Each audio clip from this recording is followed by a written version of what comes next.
Make it a date with Seun Okinbaloye on Mike On Podcast every Saturday at 7 p.m. as he x-rays issues beyond the regular and dives deeper to depths that allow him bring you answers to questions on your mind. In this podcast room, everything points to accountability, and you are the boss. No one understands how to hold public figures to account like Seun Okinbaloye. Catch Mike On Podcast live this Saturday at 7 p.m. on YouTube, Instagram, and X. Mike On Podcast for the independent mind. The last outing, which was the Atiku outing, there were 5 governors of the PDP who, for reasons of saying not south, they had their issues. Yeah? Those 5 governors worked with the ruling party, plus the governors that the ruling party had. And yet they could only muster 8-point-something million votes. And the PDP was still able to do 6.8, 6.9 million votes. Do you get? That's not the kind of party that you say is dying. You can be fixated on their annoying story about Nyesom Wike, but it's nothing more than an annoying story. There are things that people rumor.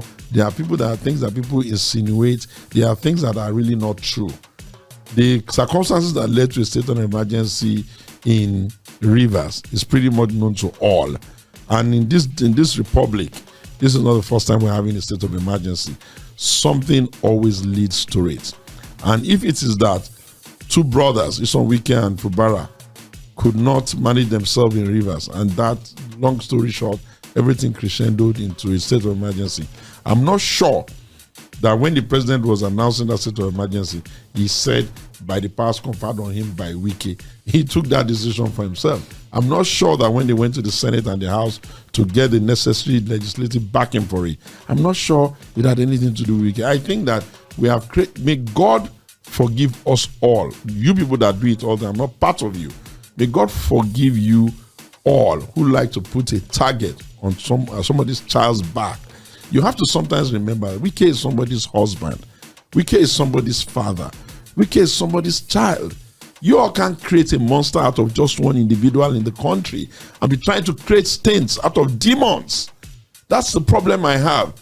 I prefer that we say, okay, there are issues, but stop creating one person as a monster and be creating others who are not even as good or as committed or as involved and be creating them as saints.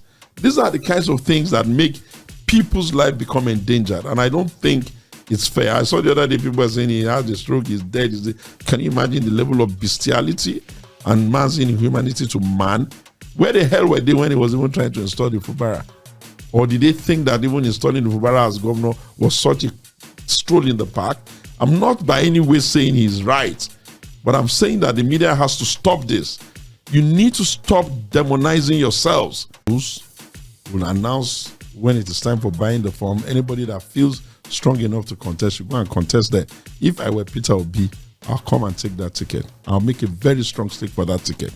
And Peter Obi should return to the PDP. I think that if I were him, I'll make a strong stake for that ticket, because I really do not see why the Igbos. This party was actually conceived in the bedroom of Alex Ekweme. I really do not see why the Igbos and the southern leaders and other leaders of thought in the country, especially in the PDP, cannot say, okay, we accept we owe a Southeastern debt. Here's the ticket. If Peter can do 6-point-something all by himself, with no governor, no nothing, can you imagine what he would do with 12 governors and a strong grassroots infrastructure? Have you seen the way we do primaries? Our primaries are like movies. They're like a movie set. We don't joke about. It's so choreographed. It's so beautiful. And if we've gone everywhere else. We've not gone to the Southeast. But Peter is at liberties to do as he wishes. So Peter, if Peter Obi goes to the PDP, it's almost like a stroll. It will likely get into the presidency. It will likely get the ticket. I don't know about stroll. Every contest must be, keenly contested. You have to count. You can't count. But it will be easier for him. Because he'll be, if he gets that, if his numbers and his animate energy that is following him were to follow him into the PDP and he was the presidential candidate, I can guarantee you Peter will take the Southeast. Peter will take the South-South. Peter will take the Christian North. Peter will take North Central. I don't believe that the North can bully anybody with their numbers. Because had democracy been the right type of democracy, people would have said those who don't even have an idea of evaluating what good governance is should not even vote. That's why you see the Chinese system is a bit more superior. But in the real sense, the facts shows that the North is more superior in terms of political numbers. No. They are only taking advantage of lack of family planning and breeding without control. Is that their fault?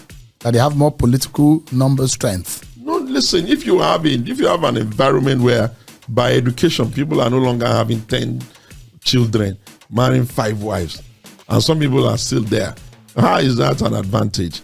You have to look at the demography of the place. That's why politically speaking, they stand a better chance. No. That's when they present a candidate and when they are in unison. There is an imagination that those who are even masquerading today are the leaders of the people of the North. They are not.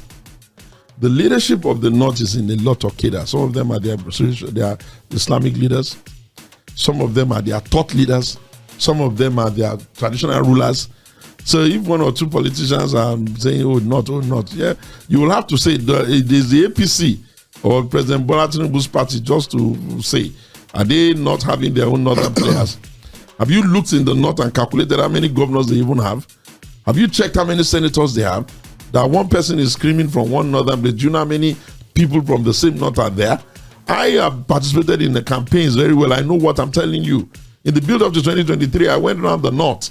I was amazed that it was even Bola Tinubu's jingles that were even trending. So politics is politics. We should be able to say that after every election, we'll spend about 2 years on governance. You can take anybody you like for granted, but you cannot take a disruptor like Nasiru for granted. How can Nasiru you think Nasiru is happy trying to destroy a government he helped bring about? It can never be. That's not the reason they start. But when you don't treat people well, when you make light of their effort, what you do is that you tell them, okay, go and do whatever else you like. And whatever else you like in politics is to work as much as they can against you.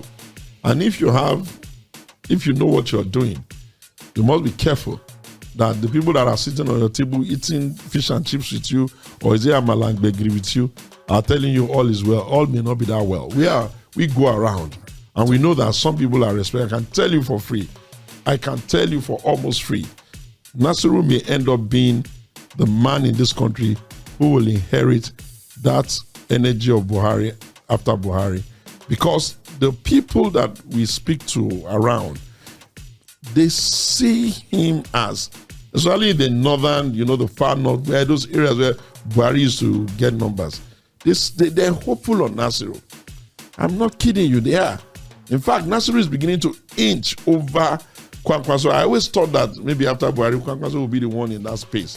But Nasiru is beginning to stay in that space now. I don't know how he does it. And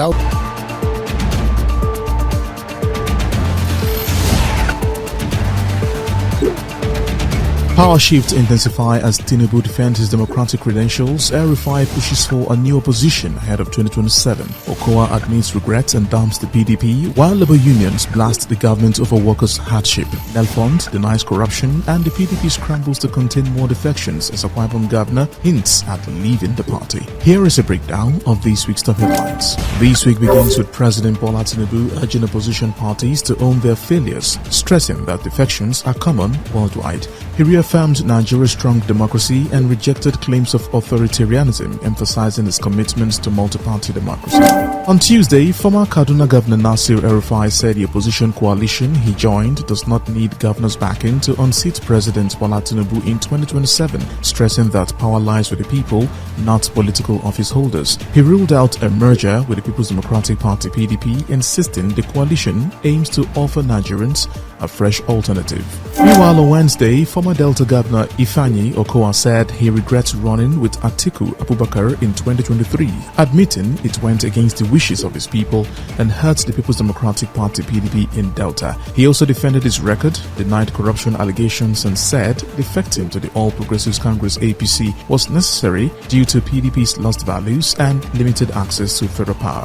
On Thursday, Labour leaders marking May Day 2025 said President Bola Tinubu's renewed hope agenda has failed workers, citing given rising hardship, ineffective wage policies and a lack of social protections, but therefore urged a complete overhaul of the government's economic approach to reflect real improvement in workers' lives.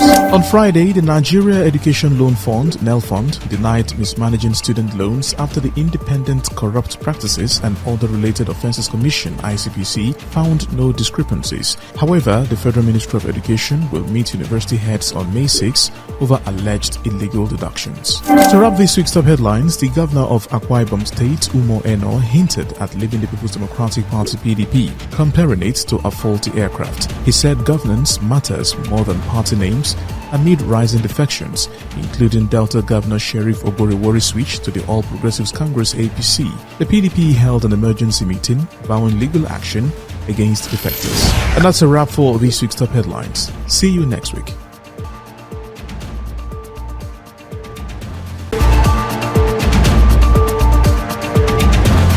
This week's viral moment ignited fierce cultural debates, political clashes, and questions of power and influence. Stick around as we unpack the biggest trending stories and commentaries. Sanwo-Olu's trending after criticizing 2023 Labour Party presidential candidate Peter Obi for demarketing Nigeria during a talk at Johns Hopkins University. The Lagos governor defended President Bola Tinubu's record and accused Obi of worsening poverty in Anambra during his tenure. Distinguished KPMG on X says, according to Sanwo-Olu, Tinubu's bad governance and lack of principles of democracy are not denigrating Nigeria. It is Peter Obi speaking up for the Nigerian people that is demarketing and denigrating Nigeria. A clang. Shehu Ghazali Sadiq says, the attack of Sanwo-Olu on Peter Obi is a clear proof that Aso Rock and APC are in a panic mode. Peter Obi and the Obedient Movement are on a journey to sack Tinubu from Aso Rock in 2027, and they can feel the momentum of what is coming. Rotimi Adeosun says, this is a well-delivered TKO by Governor Sanwo-Olu on Peter Obi.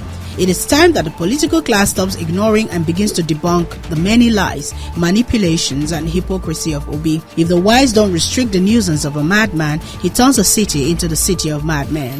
Oni is trending after a viral video showed the new Alaafin of Oyo, Oba Abimbola Akim Awade I, remaining seated while greeting the Oni of Ife, Oba Adeyeye Eniton Ogunwusi, at an event in Ibadan, sparking debate over royal hierarchy. Shetemi on X says, Alaafin couldn't stand to greet Oni, but he could stand to greet Governor Seyi Makinde. We need to understand that respect is reciprocal. At the end of the day, Alaafin origin is from Ile-Ife. Prince Adesina says, Alaafin of Oyo must never stand up to greet anyone once he's seated. If he's not seated, he can greet anyone. Peace. Seyi Tinubu is trending after Atiku Issa, a factional president of NANS, accused him of interfering in the student body's affairs and attempting to disrupt its inauguration. While Seyi denied ever meeting Issa or sending thugs, the claims have elicited debate about alleged political influence over student leadership. I went to Lagos to meet with Seyi. I met with Seyi and the Minister for Youth, and I was to be offered 100 million naira. But the thing is, it's not all about money. There are things which I stand for. You cannot ask me to begin to promote a president that who has not done something for me to say he has done it, to Lagos without accepting money and going back. So they planned my abduction, and on the 15th, I was abducted. Of April, I was abducted, stripped naked, beaten. Yaya Abba on X says, bold of the so-called NANS president to make these unfounded allegations against Seyi Tinubu. He doesn't even look like someone who would reject 100 million naira. And what exactly would Seyi gain by abducting a nobody? Arewa Twitter Connect says, if what the NANS president said is the truth, then the VSS or police should arrest Seyi Tinubu and launch a serious investigation. The president's immunity does not extend to his family.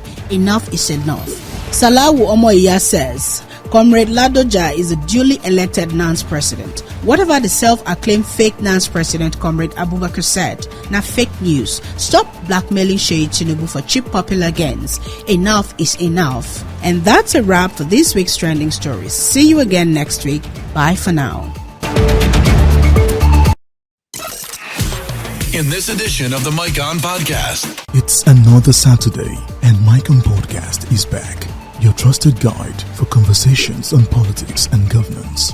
In this episode, renowned scholar Professor Farooq Kperogi joins the show with sharp insight and a global perspective. He weighs in on the Tinubu-led government, the road to 2027, and the strength of Nigeria's opposition. Join Seun Okinbaloye as he leads this engaging conversation.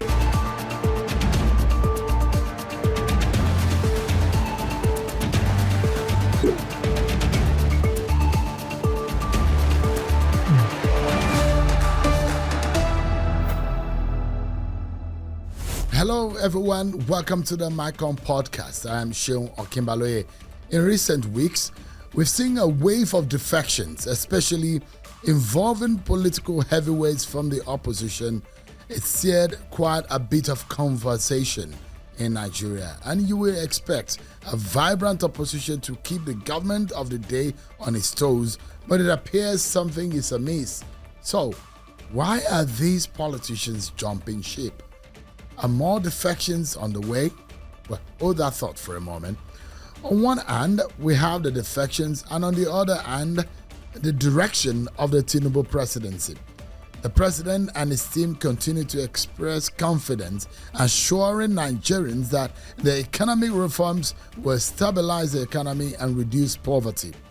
But the reality on the street seems far removed from these official claims. So, what is really going on?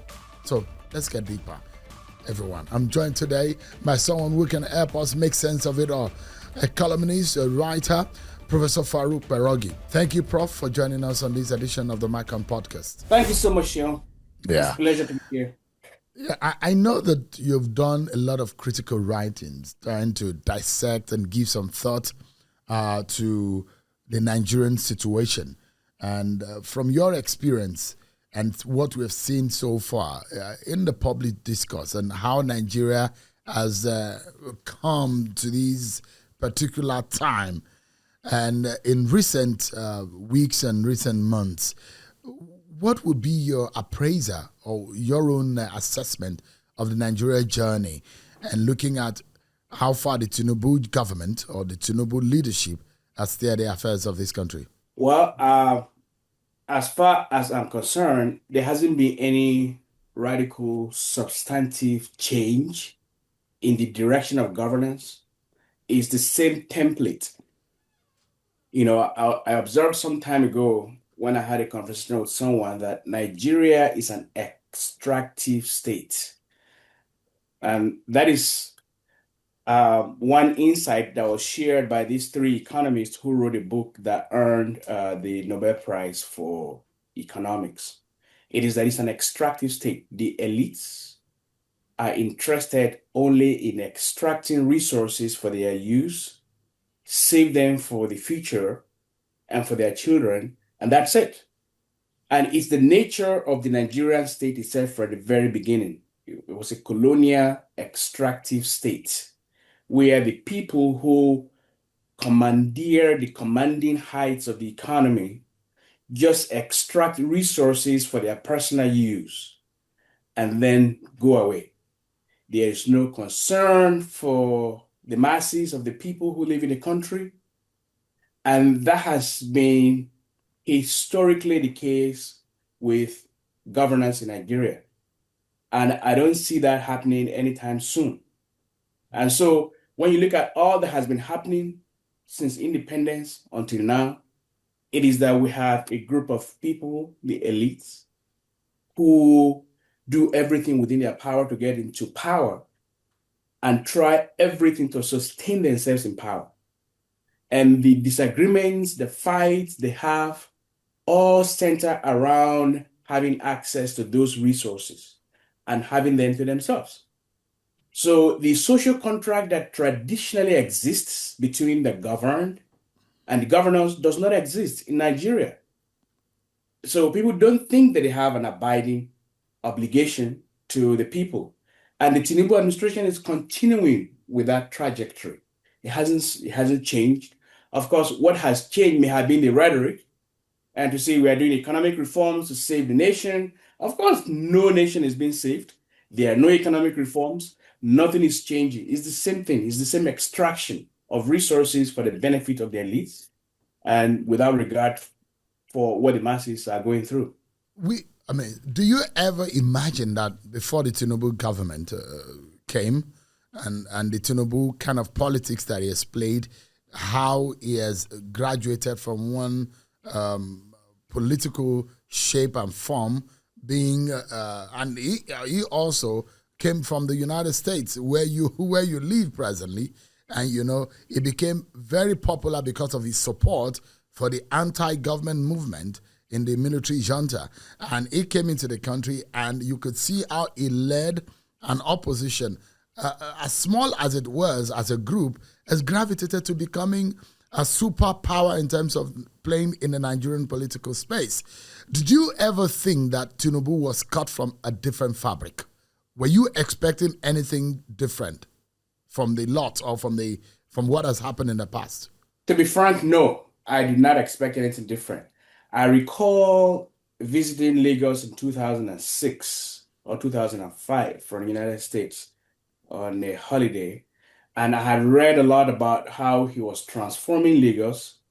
And so I looked forward to a transformed Lagos, to a radically different Lagos, to an infrastructurally rich Lagos. But when I got there, I saw that the Lagos I saw wasn't different from the Lagos I had known. And so I called my friend and I said, where's all this propaganda from? People say he was transforming Lagos, and that's all I read in the newspapers, but I didn't see any difference. And they say, well, maybe you are in a part of Lagos he hadn't touched yet. I said, can you take me to that part of Lagos he had touched? And it turned out that the part of Lagos that had changed were the parts where the elite lived. So frankly, right from the time he was governor, when this noise was made about how he was transforming Lagos, I frankly didn't see it, and I recognized it for what it was. It was propaganda. And I came up with a theory that almost every Lagos governor, who is always in the good graces of the national press, and they are almost always presented as doing exceptionally well. So he wasn't alone. It's typical of Lagos governors to be praised. And so I had no expectations, frankly, that Tinubu was going to be any different from what he is right now.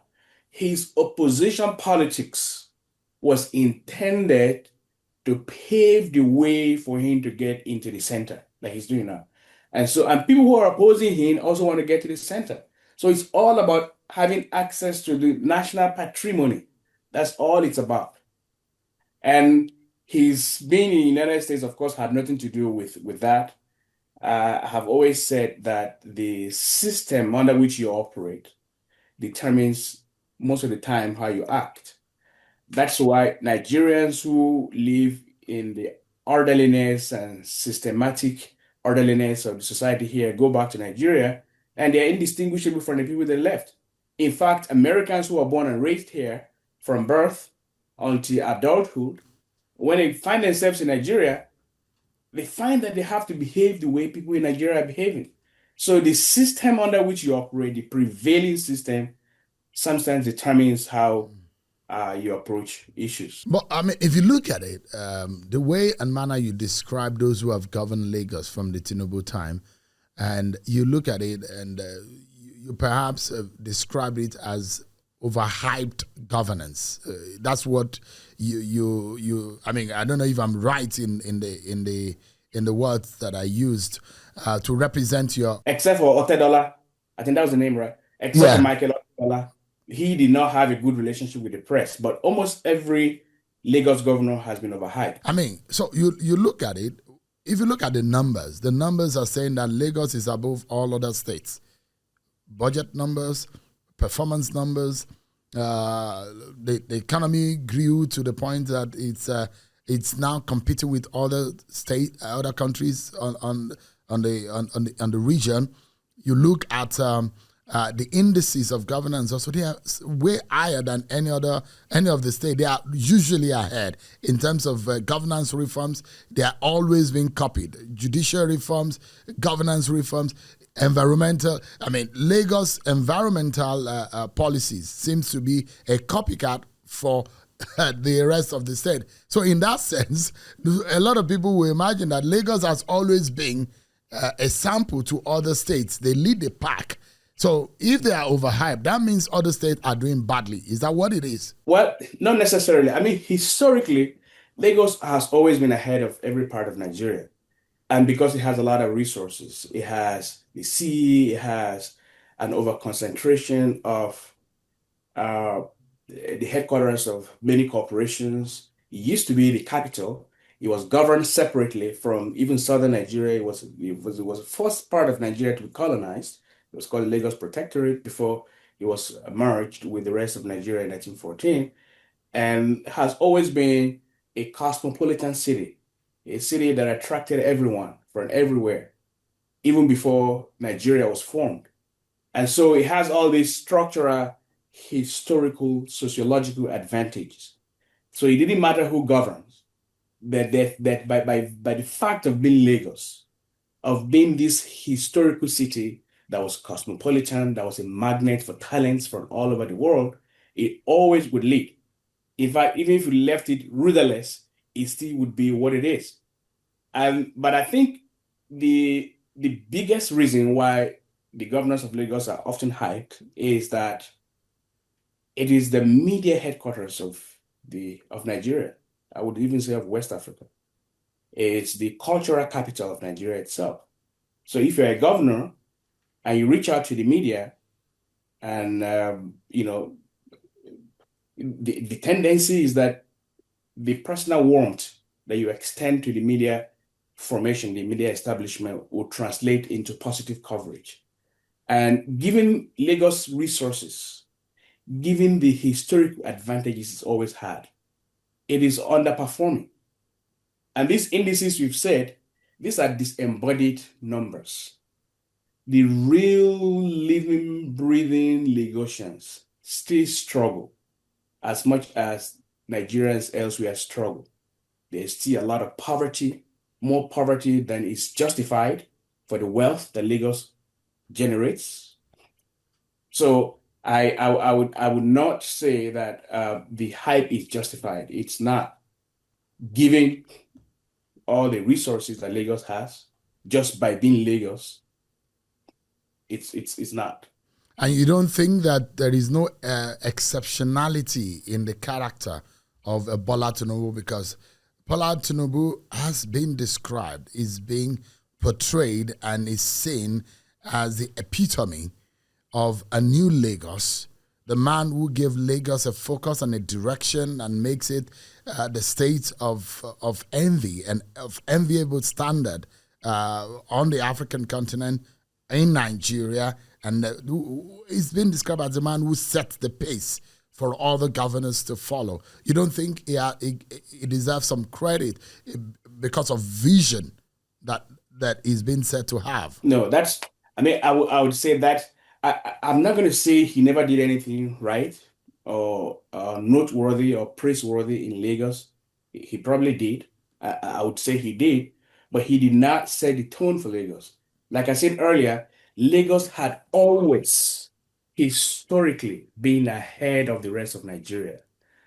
It was always the magnet for all kinds of talents from West Africa, and has always led in terms of infrastructure, in terms of culture, in terms of resources. He had always led. And remember, it was the federal capital for several years. So a lot of the template for the development of Lagos was laid during that time. So Tinubu was just one addition to a long list of people who governed Lagos. And I don't think there is anything he did that was particularly history altering. He just was one of many governors of Lagos. And Lagos, as I said, was always, in fact, the name of, we know that historically, for instance, the Tinubu, a part of the Tinubu family that his associates himself with, came from Borno.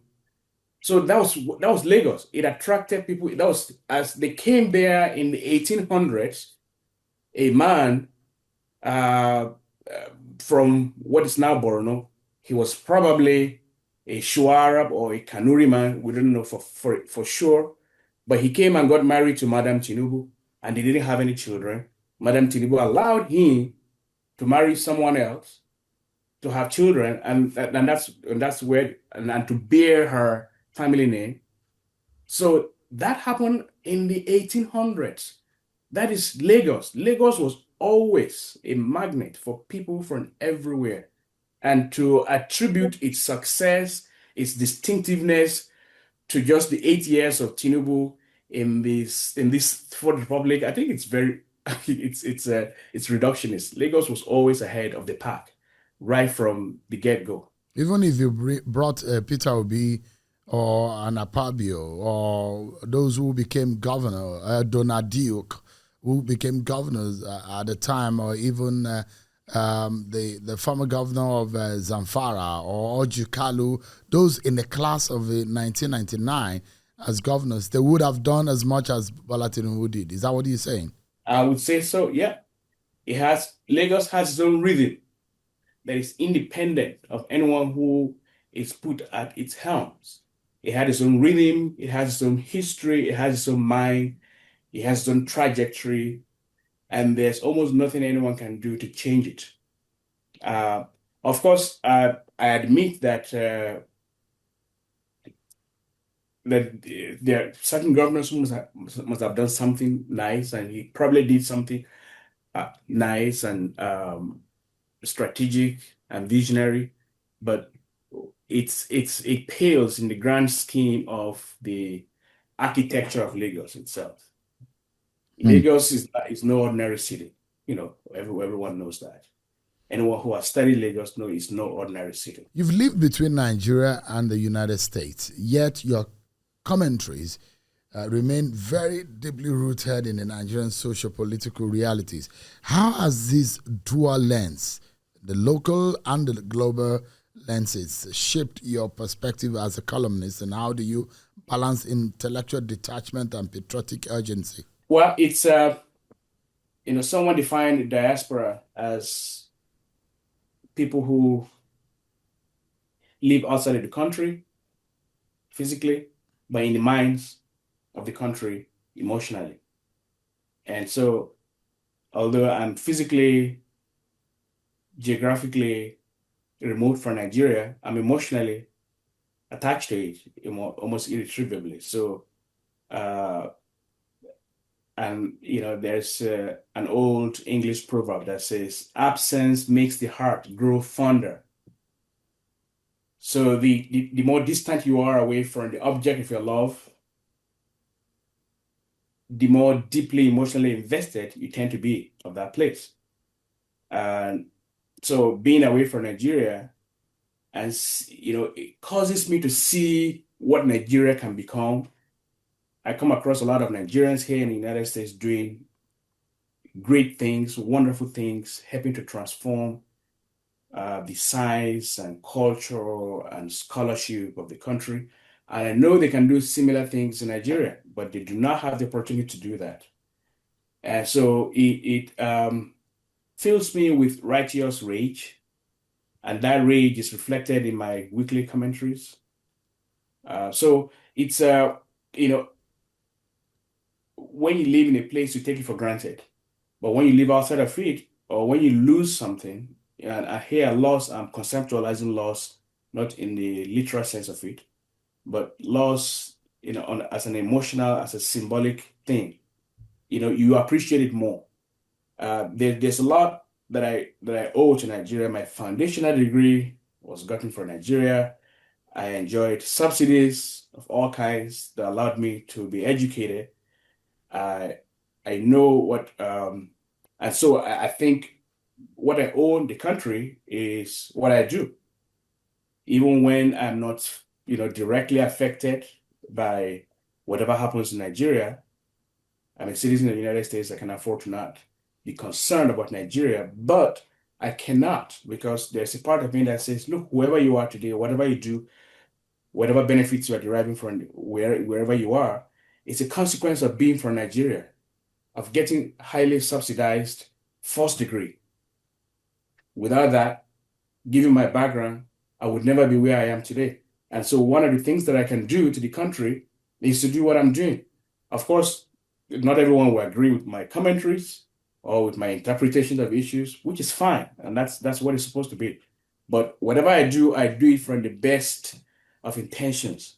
I don't do it with malice. I don't do it with a predetermined agenda.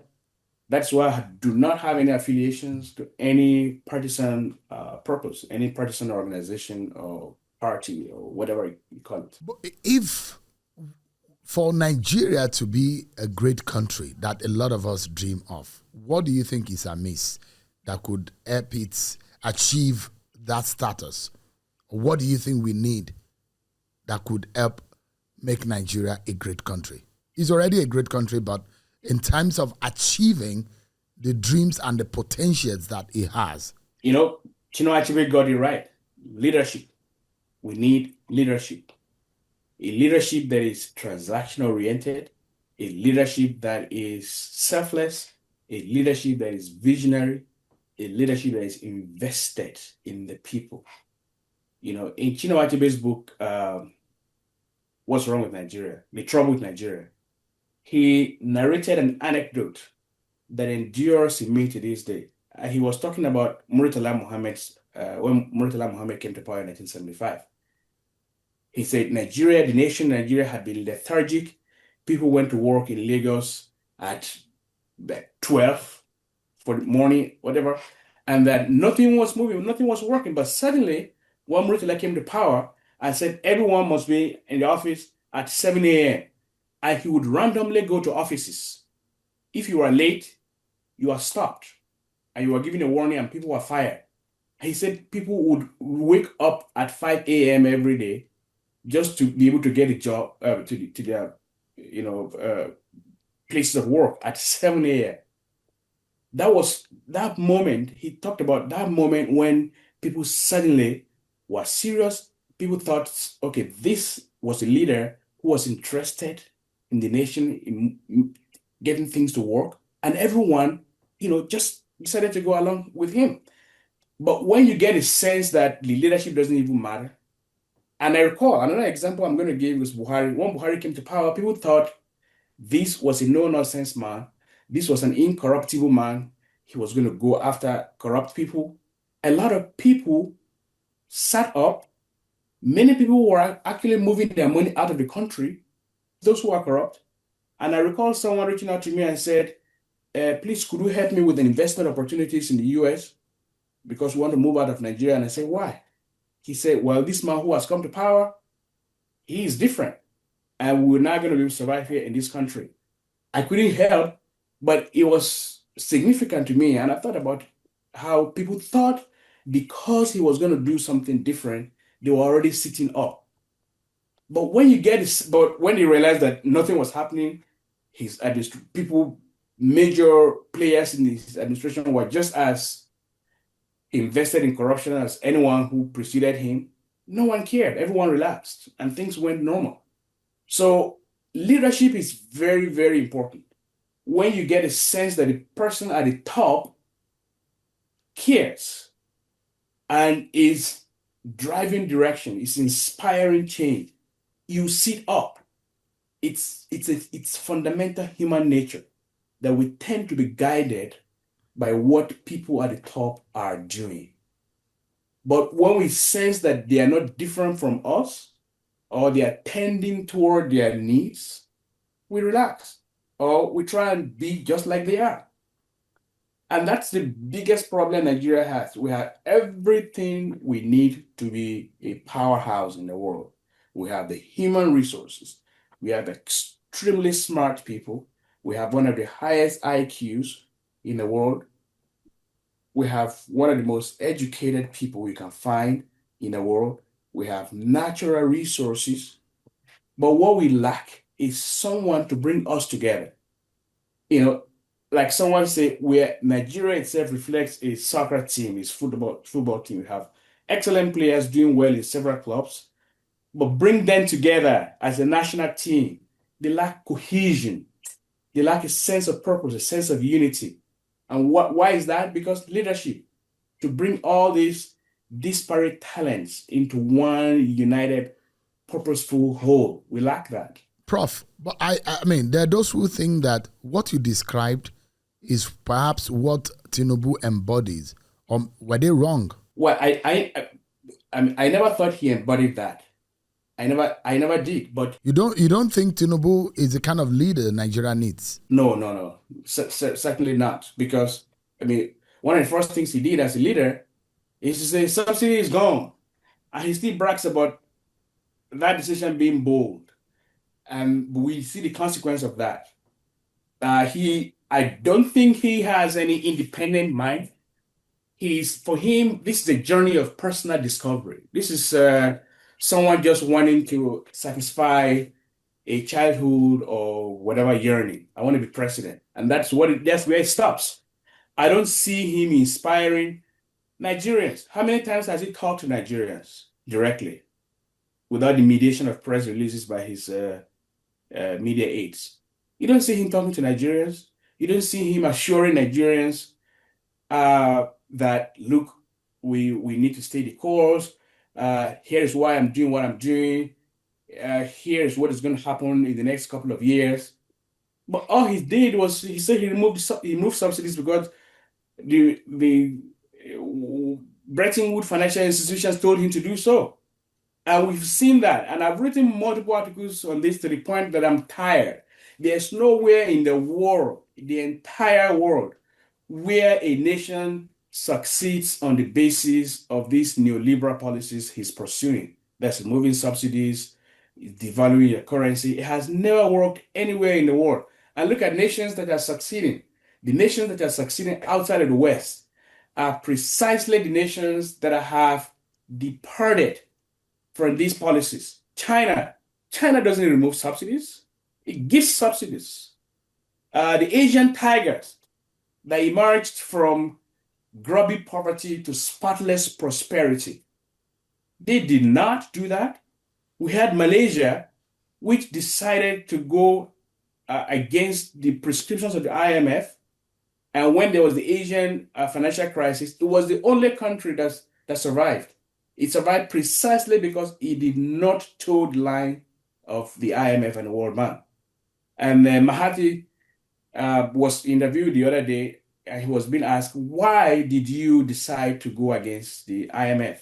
Let's remove subsidies, devalue your currency. And he said, maybe because I'm not an economist. I don't know anything about economics. Like just common sense. That didn't make any sense.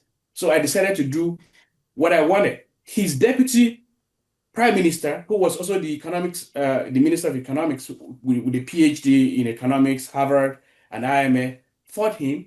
He kicked him out of the cabinet and succeeded.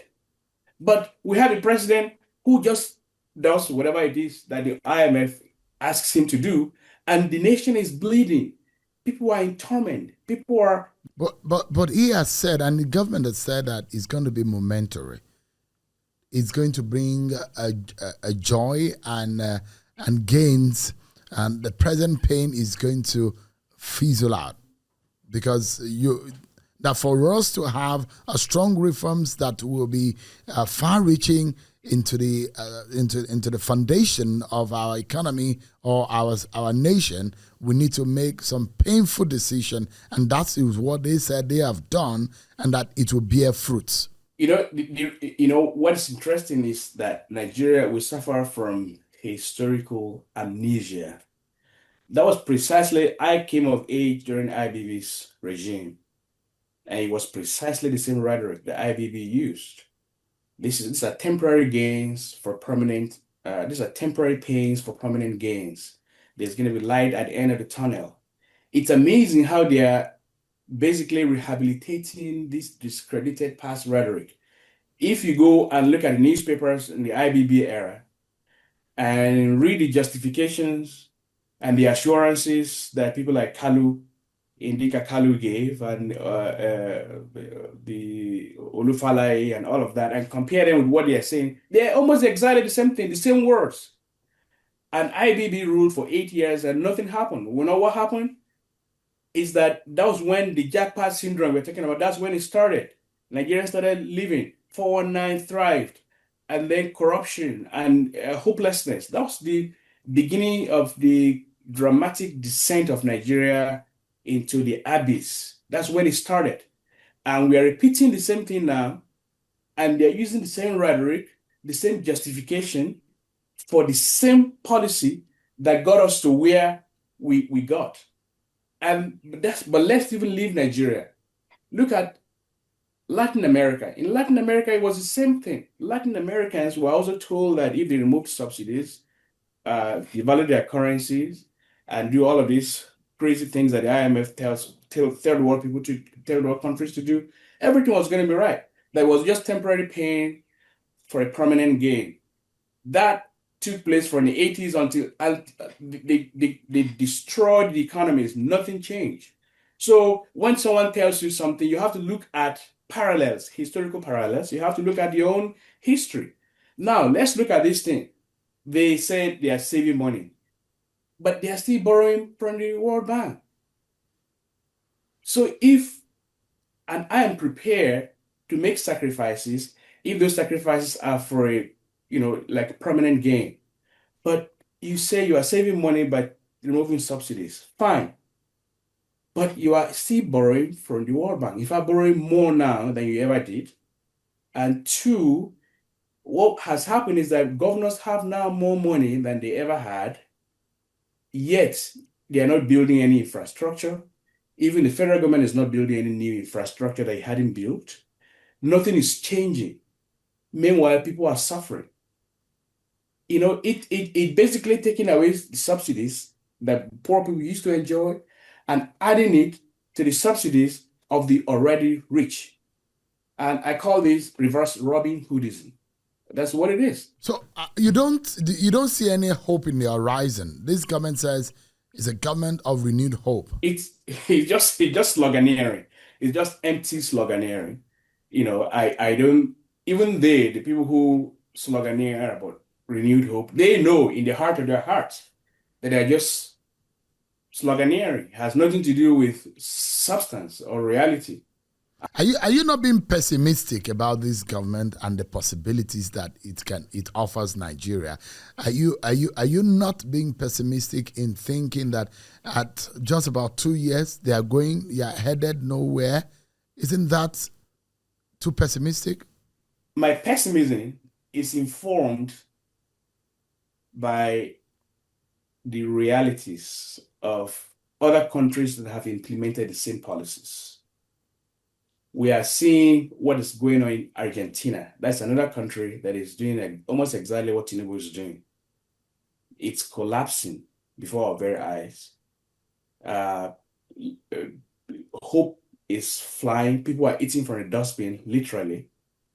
And what is the same thing? The subsidies they used to, you see, governance is a social contract or should be a social contract. In exchange for giving up our individual sovereignties to the government, we should get protection. We should get security. And not security, not just in the literal sense of security, but also economic security, basic economic liberties. And so when you have a government that says it has no obligation to help poor, struggling, vulnerable populations, then it is breaching its own part of the social contract. Why should people surrender their personal sovereignties to a group of people and they don't get anything in return? They don't. And to tell you why I'm pessimistic, I live in the United States. The patron saints of capitalism, the inspiration behind some of these soul-crushing neoliberal policies. But I'm a beneficiary of all kinds of subsidies. Petrol subsidies. All this gas is supposed, as we call petrol, is supposed to cost like $15 per gallon. That's the actual cost of gas. But how much do I pay? $2.07 per gallon. That's what I pay. What happened to the rest? It's subsidized. America spends billions of dollars every year to subsidize petrol consumption. But they do it through tax breaks for oil companies. Agricultural subsidies ensure that food is cheap in this country.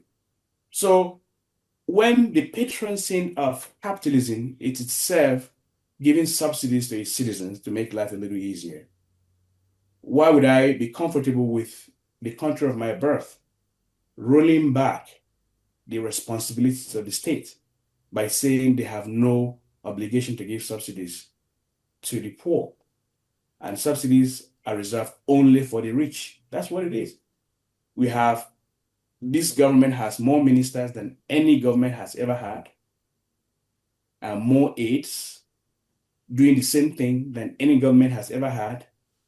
Yet it's the government that has hurt the poor the most. And it tells them that, look, these are just temporary pains for a deferred future permanent gain. But you have to look at the signs. What are the signs that this light at the end of the tunnel is not going to be an inferno? What are the signs? We have seen in the past that this kind of policies put people through a tunnel, but what they see at the end of that tunnel is not light. It's hell. It's inferno. We've seen it. We've seen it in South America. Prof, yeah. Let me take you to your recent writing.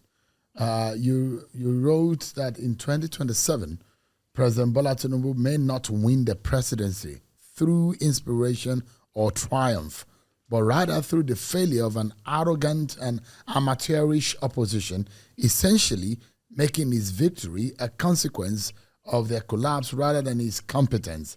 Do you think this reflects a deeper systemic failure in Nigeria's political and opposition architecture, where the electorate is perpetually forced to choose between survivor and surrender rather than genuine alternatives? Absolutely, I think it does. Unfortunately, Nigerian democracy is Fox democracy. There is no real opposition. You just have people who are in power and people who are not invited to partake in the perks of power. And so they are outside the orbit of the power structure, not because they chose to be, but because they were not invited. And so their opposition is not informed by principles. It's informed by the fact of not being invited. And when that is the case, you can always invite anyone. And even the people who seem to be like the most principled opposition, that they are only so, in appearances. That's why you see this gale of defections happening, because they are not outside of the power structure out of principle. They're not distinguishable from people who are in power. And so the people are being forced to make what in English you call the Hobson's choice. That's a choice between 6 and half a dozen, which is really a distinction without a difference. It's no choice. And that's why historically I don't get emotionally involved in any elections. Look at, as I was telling another media organization 2 days ago, look at even the opposition to Tinubu. They are not distinguishable from him. They do not have any economic programs that depart radically from what he is currently executing. So there's really no choice. No one is saying we are a communal nation. We are a communal people. We help each other, and we should have an economic and political system that reflects our cultural singularities.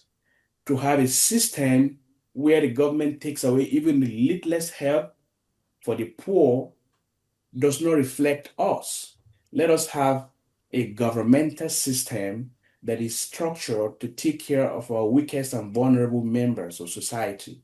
The idea that the president can wake up on inauguration day and say subsidy is gone without making any provision to help protect the adverse consequences of this decision on the people and leads people to the nadir of helplessness is not acceptable. Let's have a different system. No one is talking about that. They are all talking about power and power and power. No regard to the masses. But the masses are being led to think that, look, somehow, if someone replaces Tinubu, their lot is going to be better. But it's not going to be better. We know that. And they haven't articulated the fact that the people are going to be better if someone else is president. So it's the trouble we are in. So where do we go? How do we achieve the greater Nigeria that we have always dreamt about, that we have always hoped for? And you said leadership is the problem. The people need to choose the leader that they think can give them the right country or the right situation that they want. And you've described it. So is it a hopeless situation that we are in as a people? Well, I hate to submit to what I call the disempowering tyranny of hopelessness. So I'm now going to succumb to it. All I have done is to describe the situation. But every society that transcends its contemporary shortcomings always has to embrace the principle of creative destruction. I've mentioned that multiple times. Creative destruction is to get away with the current system and refashion a different form. That is not going to come in a generation.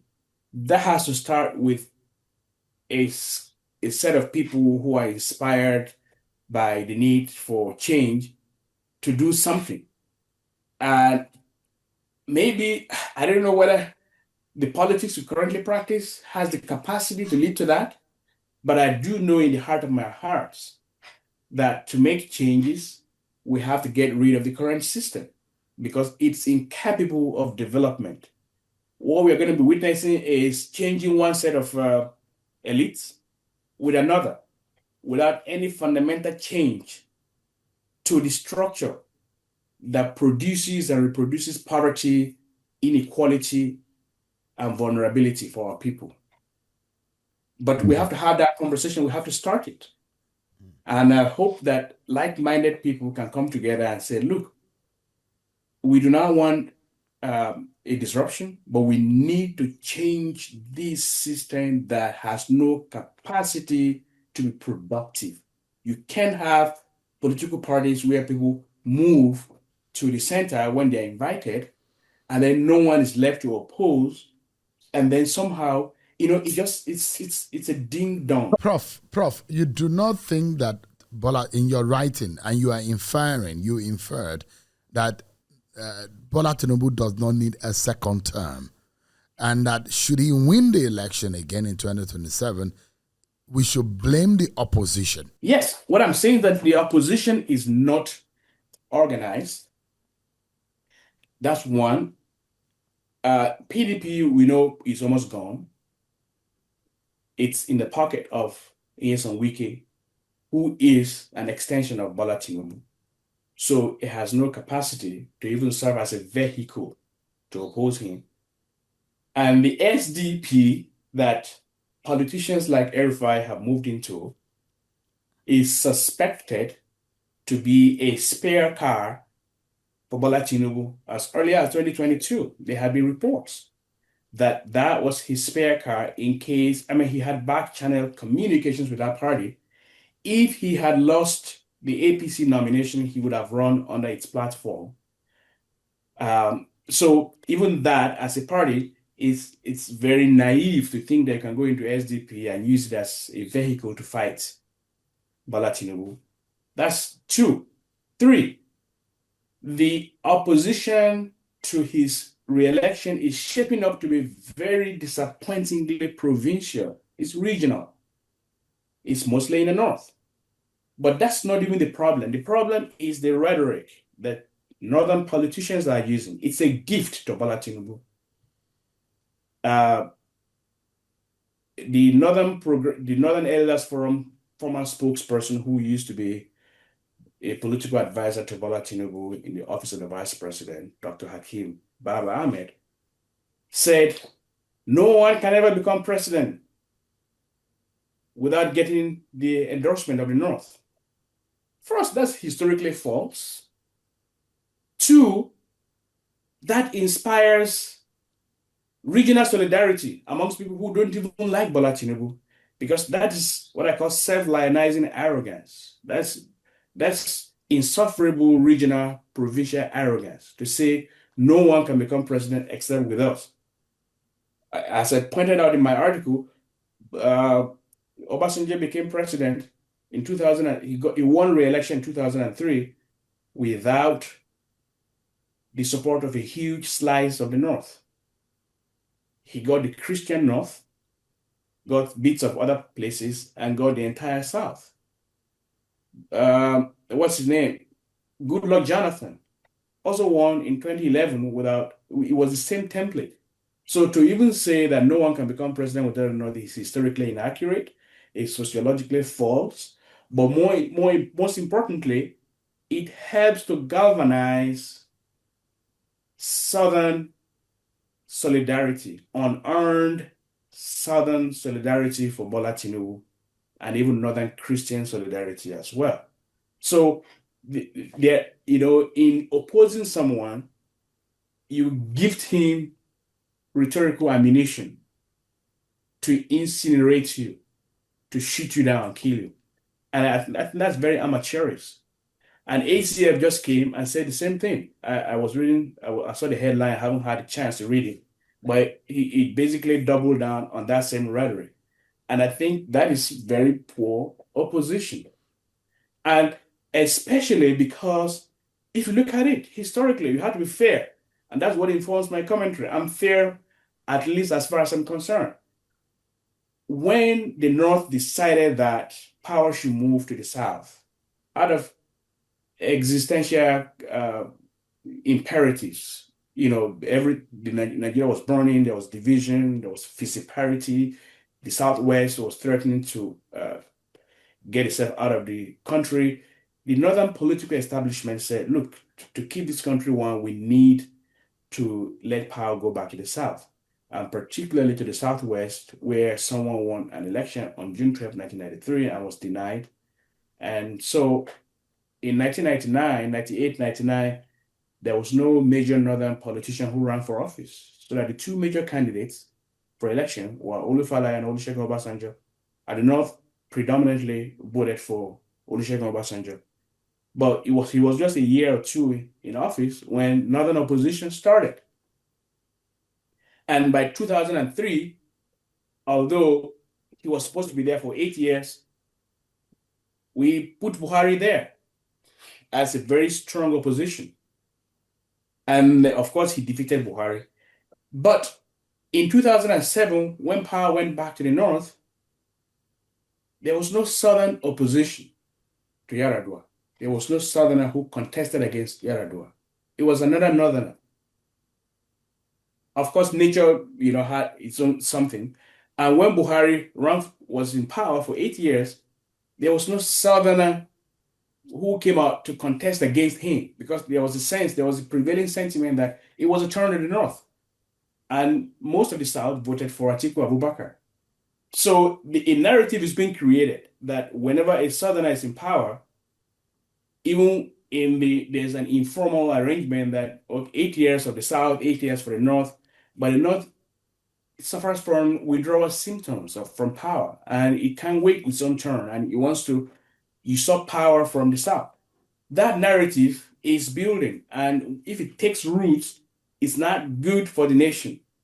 And that's why I suggested that even the Northern opposition, if they really want to be taken seriously, they should support a Southern opponent to Bola Tinubu, not another Northerner coming out to run, because this is supposed to be the turn for the South.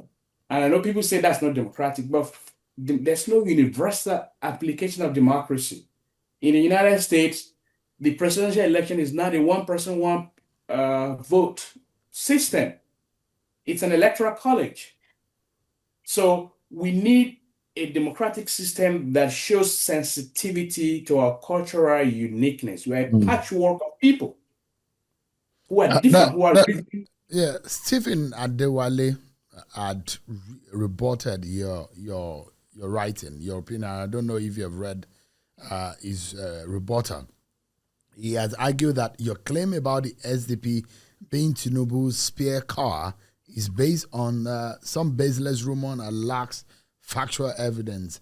How do you respond to this assertion? Although you've analyzed and given background to what led to your position, and he says that the SDP is genuine in its effort and has dismissed the opposition's ground to conceding or giving its vehicle as a spear to Bola Tinubu's ambition? Well, my claim was based on the Business Day report in April 2022. It's not something I made up. So whoever it is that responded to it probably didn't even read the article itself. If they have questions about that claim, they should go to Business Day and tell them that their claim was wrong.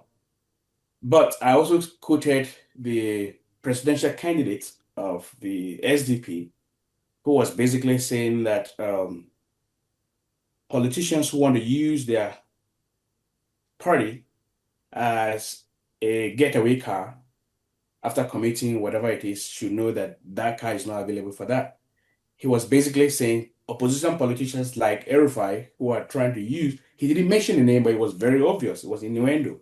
It was very clear, indirect reference to El-Rufai, basically saying if someone promised you something, he didn't fulfill that promise, and you're angry and you want to use us to express that anger, we are not available. I mean, so that's not the rhetoric of someone who, of a party that is ready to be used as the opposition vehicle. So I'm not making anything up. So first of all, the fact of it being a spare car was reported by the Business Day in April, and I actually referenced it in one of my columns that year. And then I also quoted the presidential candidates and what he said. So, people write all kinds of things. Yeah, but Prof, what is your reading of El-Rufai's movement to the SDP? Do you think that Tinubu has a lot to fear about the El-Rufai factor? I frankly don't think he has anything to fear. And that's why I wrote the article that the opposition is going to lose. First of all, El-Rufai is not the huge political heavyweight that he imagines himself to be. In spite of his support for Tinubu in 2023, Tinubu lost Kaduna. He was the governor of Kaduna State and supported Tinubu, full on, full-throated, but he lost. So that tells you that even within his sphere of authority, he could not deliver the votes to Bola Tinubu. And then two, his relevance, his political relevance, his political weight is directly connected to Buhari. He rode on Buhari's political coattails to power. And Buhari has lost that symbolic edge that he used to have. His political machismo has gotten to the end of its shelf life. And we know why. He inspired, on his watch, the North became a slaughterhouse. And he did not improve the lot of the people. Even the personal integrity that people attributed to him turned out to be a facade. And so he's no longer what he used to be. And by himself, El-Rufai has no political capital. He has no symbolic power. He has no symbolic capital. So he cannot. So he poses no threat. He poses no threat. Even with an alliance, with an Atiku, and forming a coalition, Tinubu political family has nothing to worry about. I really don't see what they have to worry about, honestly. But of course, they say in politics, you cannot make projections in politics with cocksure certitude because all kinds of factors can come in. That's why if you read my analysis, sometimes I'm certain about certain things, and then a few months later I change and I say, okay, no, I was wrong.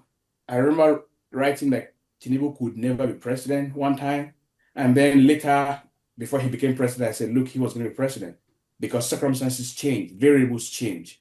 But from what I'm looking at, from my vantage point, looking now, I don't see what is to be feared. First of all, the political vehicle to even run is sort of out there. SDP is not it's not a vehicle that I think is going to be effective. First of all, the national acceptance, it depends on who is going to be there, because we've seen the example of Labour Party. We've seen Peter Obi, because of the Peter Obi phenomenon, Labour Party, which was like an inconsequential party, becoming very prominent. And it could have been any other party. Are you one of those who think that coming together of Atiku and Peter Obi might upset the status quo in 2027? Yeah, I think so. If the two of them come together. If the two of them come together, but I don't see, if the two of them can come together, it will upset the power structure. It will upset the power structure of Nigeria right now. Why? Because we know that Peter Obi has a fanatical fan base across the South. Atiku can also take advantage of the northern resentment to Tinubu's administration. However, why it's unlikely to happen is, should Peter Obi decide to be vice presidential candidate to Atiku, whatever it was that was responsible for his rise in popularity would dissipate. He's attracted to a fan base in the South, and I would say most of the Christian North, because of his aspirations to be president, not vice president. The moment he decides to be vice president to Atiku, that is the moment that his popularity will decline as fast as it rose. And Atiku cannot be vice president to him because, first of all, that is unconstitutional. He cannot serve in the same role more than 2 times. And because he cannot be vice president, for that reason, and of course also because he's older and was his boss in 2019, that's not even possible. And as I said earlier, the South, there's a sentiment in the South that, look, this is the moment of the South. We don't want to bring another Northerner after 8 years of a Northerner. So while I think that is going to work, it's unlikely to happen because of these scenarios. However, if Atiku says, I'm not going to be part of this ticket, but I'm going to suggest the vice president to run, then maybe that could make some changes. But whether that vice president that candidate that Atiku suggests is going to be acceptable to the North is another thing altogether. Well, I mean, you look at it, the movement of the old political structure of the PDP in Delta State to the APC, and those who have interpreted that as a drift towards a one-party state. How do you see that trend and the implication? I mean, I think I addressed that. We're always a one-party state. Anyway, you have the party that's in power, where people are, to use former Internal Affairs Minister Afolabi's phrase, come and eat. You have a party in power that invites people to come and eat. And then you have people who have not been invited to eat, and those are the opposition, waiting for opportunities to either be invited or to snatch the plates from those who are eating. That's basically, it's a vulgar characterization of Nigeria's political system, but it's accurate. So there's really no opposition in the first place. And so when you have people in power, whoever they invite stops to be opposition. That's what it is. But of course, there may be people like, it's very unlikely, for instance, that Tinubu can ever invite Atiku to be part of his government or Peter Obi to be part of his government. But all the people around them, around Peter Obi, around Atiku, can always be invited to come and eat. And then they stop to be opposition. Governors who are looking to get a second term will always go to the party that gives them the assurance that you're going to get a second term.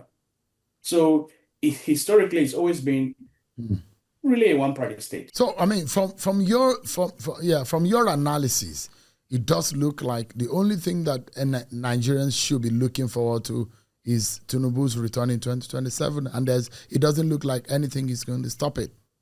It's just a matter of time. For now, that's the way I see it.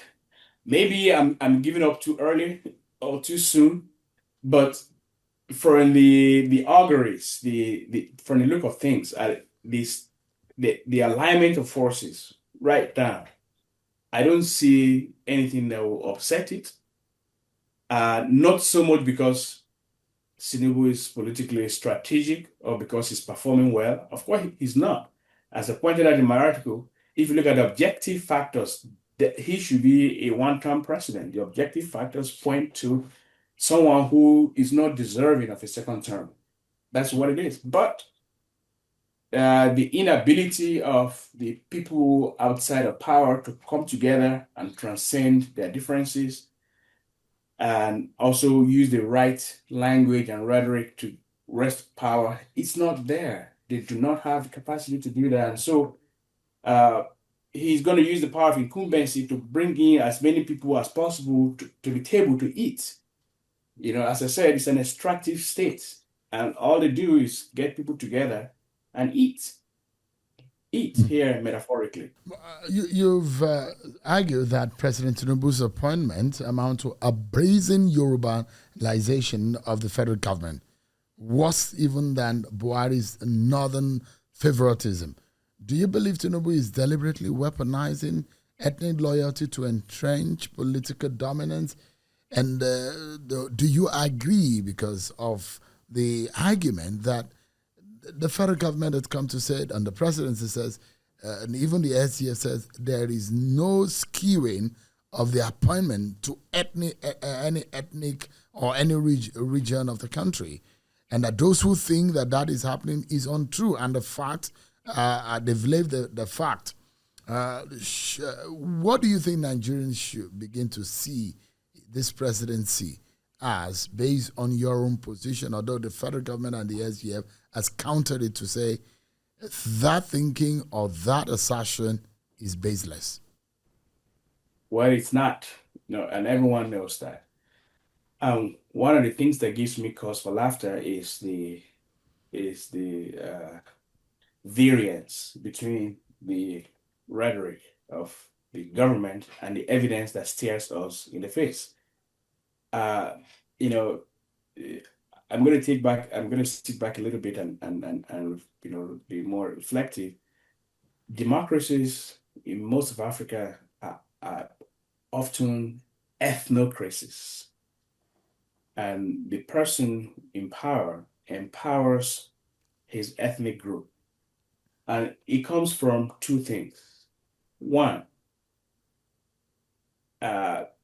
legitimacy deficit and the insecurity it engenders makes them think only someone from my primordial constituency is likely to protect me. And so I'm going to put people that I'm comfortable with in positions of authority and power. That is why when people talk about the Yorubaization of the government in Tinubu, it's not just this distribution of offices and whatever. It's about the valence of the offices given. Look at the economic sector. It's led almost entirely by Yoruba people, except for the Minister of Budget Planning. And someone even mentioned some time ago that it's possible to have the economic meeting and in Yoruba, because almost only one or two people will not be Yoruba people in that. Buhari did something similar with the security. The security architecture was led by almost everyone was a northerner and who was Hausa speaking. So he could actually hold a meeting, a Security Council meeting, except for one or two people in Hausa language without the need to speak English. And the only government that defied that was, to a large extent, Obasanjo. So we've always had ethnocracies. And each time I talk about Tinubu's Lagos-centric ethnocracy, I always try to historicize and contextualize it. That is not unusual.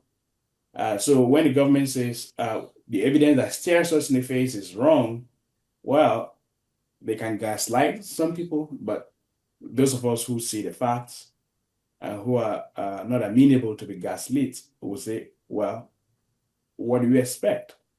The expectation is that they're always going to deny it. That's just what most governments do. But I think we need to get to a point where we can trust each other enough to know that we are more alike than unlike, and that if we live in a multi-ethnic federation, we should learn to trust each other.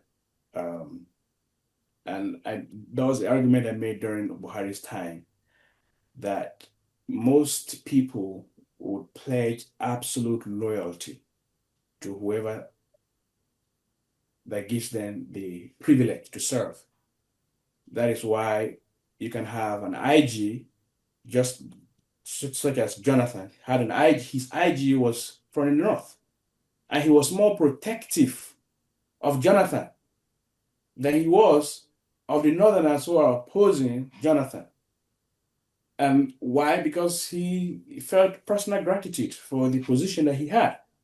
Jonathan didn't need an IG from the Niger Delta to do that. So in that wise, Jonathan was a little better than his successors.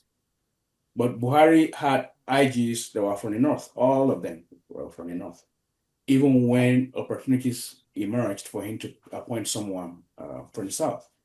Same with Bola Tinubu. It's an ethnocracy. And yeah.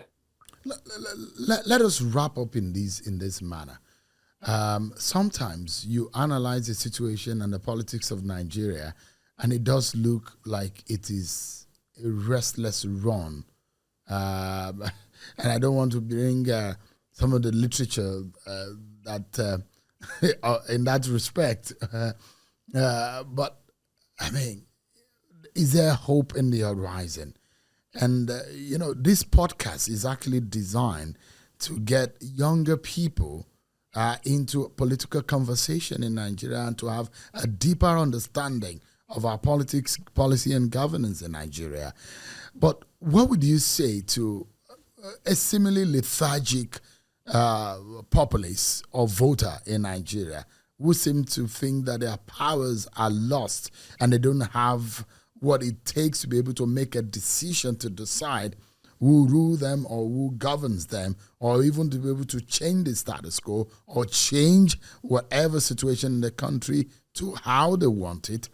What do you say to them today to wrap up our conversation? Well, I mean, while there is legitimate cause for pessimism, for skepticism, there is also cause for optimism. And that comes from the power of social media. Social media has empowered previously disempowered segments of the society. When I was young, I didn't have the opportunity, to shape public opinion on public policies in as much fashion as a lot of young people do right now.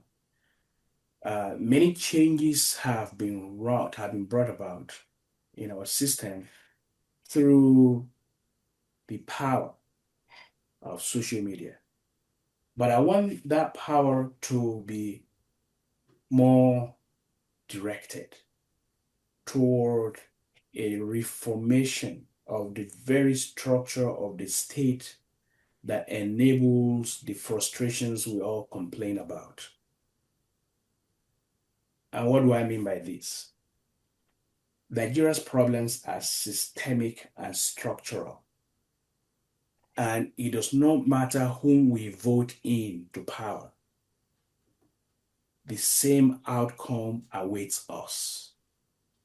So let us use the power that we have to shape and reshape narratives, to ask for a conversation to change Nigeria's very structure from the extractive state that it is today to one that is truly a modern state that caters to the need of the people, that honors the social contract that exists between the people and those who govern us. Look at states in the world that cater to the needs of their people. We are not the only colonial or formerly colonized country. There are countries in Asia that used to be colonized, that who after independence reimagined the structure that they inherited from the British.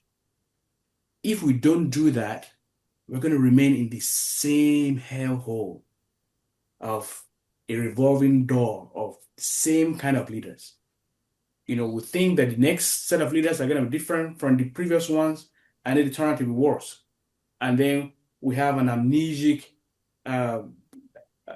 longing for the leadership that had passed, because that has been Nigeria's fate. Every previous administration is always better than the last one, and then we wish we went back. So our imagination is not always to the front; it's always back, because there are people now saying Goodluck Jonathan was the best, because people who came after him have been worse, even though he was not a great president, especially for those of us who chronicle history as it unfolds. So what I want, and what I've been doing with people when I have the opportunity, is to say we need to sit together and change. We need to have a constitutional conference. We need this 1999 constitution that we have is completely unworkable. The system we are carrying on with will not work. We know it. It does not take any oracular powers to know it. It doesn't take any special skills to know it. This is something that was imposed on us by the military, that was itself informed by colonial policies and structures. So our independence should go beyond celebrating October 1st, but to actually sitting there and saying, look, something is wrong with what we inherited, because what we inherited was not meant to work. It was designed for people who are exploiters. And that structure is still in place. So what we have done is replace foreign exploiters with domestic exploiters. And we need to have something that's completely different. So that conversation is possible, and it can be led by young people whose futures are being deferred or murdered piecemeal. Dr. Farooq Kperogi, thank you so much indeed for talking to us on the MyCon podcast. Indeed, very insightful and very interesting conversation. Thank you so much, everyone, for being part of this edition of the MyCon podcast. And I'm hoping that one way or the other, either for or against Professor Farouk's opinions, you've been able to get some insight into the present situation of our politics in Nigeria. Thank you so much, everyone, for watching. Please do subscribe and follow on all our social media platforms, on our YouTube page. Thank you so much, everyone. I'm Seun Okinbaloye. Bye-bye. Thank you for joining us on this edition of Mike On Podcast with Seun Okinbaloye. Mike On Podcast for the independent mind.